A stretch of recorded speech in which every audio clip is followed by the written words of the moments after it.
Halloween season of Horrible Horrors. I'm Zach Romero. Today we'll be discussing the murderous doll franchise by the name of Chucky. Now, the Chucky series originally started with the Child's Play trilogy that began in 1988. The series revolves around a particular Ginger Cabbage Patch ripoff that is possessed by a serial killer. The original three films are both psychological and slasher, meaning that they are a more terrifying version of the Boy Who Cried Wolf story. The series took a turn for the ridiculous after the trilogy was completed. 1998 saw The Bride of Chucky, and eventually the film we'll be looking at today. This series of films fell down the slippery slope of being completely ridiculous more drastically than any other horror franchise out there. Most horror movie series have some silly sequels in their midst, or at least some comedy relief to break up the terror. The Child's Play movies, however, went from murder to boner at an alarming rate, from one extreme quite to the other. So with all that said, we come to today's film, The Seed of Chucky. Now, this particular film has a fighting chance due to simply the people it has cast in it alone. You've got Brad Dourif returning as the voice of Chucky. I love him. You've got Jennifer Tilly, who I love her body of work. And you've got Pippin from Lord of the Rings in it. Whatever, okay. But nevertheless, let's begin this film. So we start with this strange POV showcasing something going around attacking this particular family. Then the crescendo falls flat when the murderer tries to sneak up on a little girl, but the girl outsmarts it, and then it pees on itself? Then it's a dream? Oh, don't worry, it's still peeing on itself. And now! So now we see a ventriloquist act where this guy is pretending to be a dummy. They do a decent joke about him thinking he's Japanese. Then we cut to a movie set where there's a film version of Chucky going on. Yeah, we're gonna go full meta on this one. So Jennifer Tilly plays herself on set, looking to get out of being in movies, well, like the one we're watching now.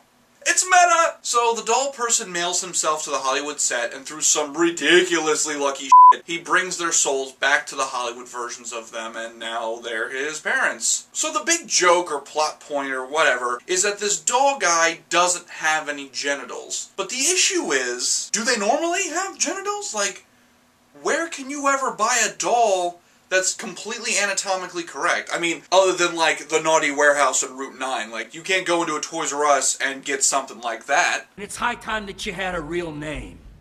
Let's see. I think I'm gonna call you Glenn. Glenn? What kind of name is that for a girl? Don't listen to him, honey. From now on, your name is Glinda. Glenn or Glenda. If your movie makes me feel bad on behalf of Ed Wood, you're doing something very, very wrong. Oh God, John Waters, please, why? No, no. So the three dolls decide to hold up in Jennifer Tilly's house to hatch a plan. Why do you kill? Well, it's a hobby, really. It helps us relax. Am I going to be a killer? Of course, it's been a family tradition for generations. But violence is bad, isn't it? They said so on TV. Not violence. Violins. Violins are bad. Okay, the explanation as to why they kill is actually pretty entertaining, but it doesn't belong in a Child's Play film.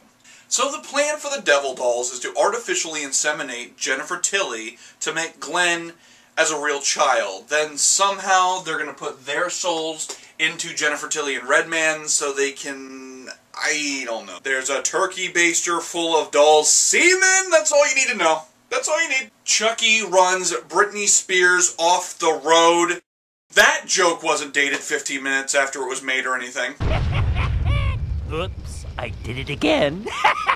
John Waters dies, and I'm envious of him. So people start dying left and right.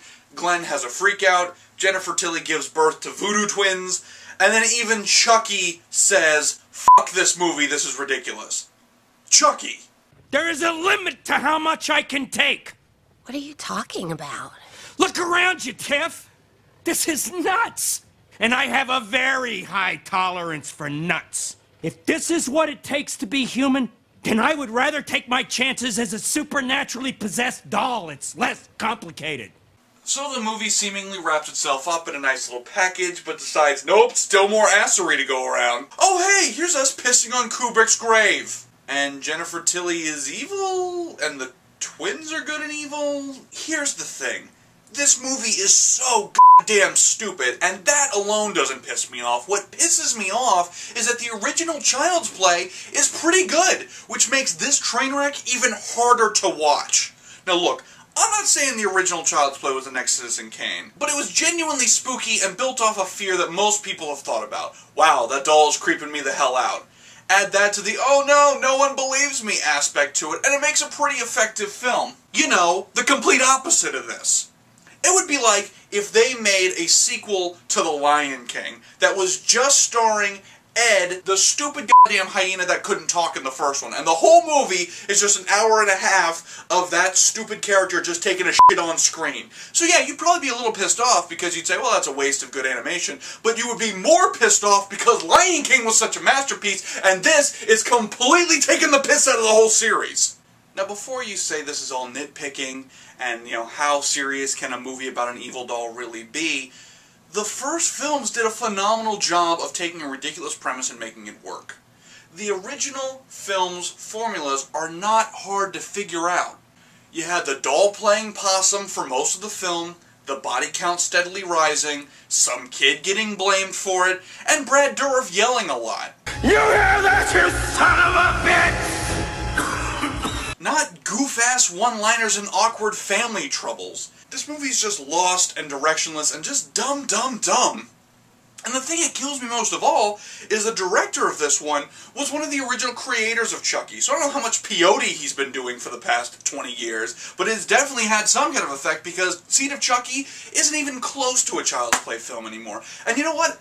I'm not the only one who thought this, because you know what movie comes after this one? A complete reboot of the series, which means that the studio who made it even realized what a clusterfuck that had become, and they decided to start all over from scratch. The point is, the original Child's Play films did a lot for the genre. They were very creepy, they were very well done.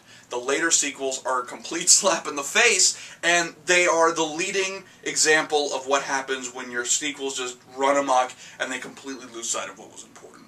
And it kills me to see it like that, and I hope that with the reboot and the new franchise coming, we never have to deal with an abomination like that again. Thank you for watching Horrible Horrors Halloween Havoc. I'm Zach Romero. Until next time.